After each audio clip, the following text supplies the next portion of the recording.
म्हटलं आता आंबा पाडायचं कसं, साईडला दगड दिसत आहेत, घेतली एक दगड, आंब्यावर मारतोय लागत नाही, परत दुसरी घेतली, आंब्यावर मारतोय लागत नाही, पण तिकडे समोर एक पोरगी होती, म्हणजे तिच्या इथं दगड जाऊन लागला नाही, बाजूला पडला. तिला वाटलं हा दगड मारून मला खुलवतोय, मी लांबनच बघतोय कोण आहे कोण, तो माझं जुनं प्रेम. शाईला शाईला पटली वाटत आता. अरे पटली कसली, त्या आधीच रागान गुंत झाली अशी ना, अशी आणि घरात गेली.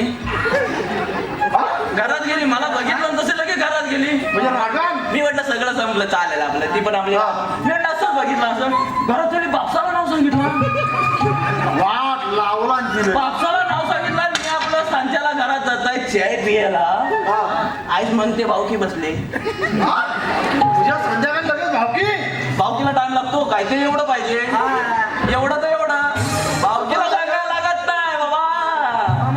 भावकीन बसवला, भावकीन माझं ऐकलंच तयार नाही, शेवटी पोरीची बाजू. मी सांगते तसं काही नाही, आंब होतं, कुठलं आंब, आता कुठला मी सांगते दगड का म्हणजे चढायचं, आता झाडावर चढू, आता कुंपण होती ना, कसं चढू. अरे मी सगळं सांगताय, माझे ऐकाल तेव्हा ना भावकी. मग काय झालं काय झालं, नुसता तास लिन सोडली, नुसता सोडली एका बाजू. आणि भाऊकीन लगेच दंड लावला, पहिला 1000 रुपयाचा दंड, म्हणजे पोरगीची छेड काढली 1000 रुपयाचा दंड.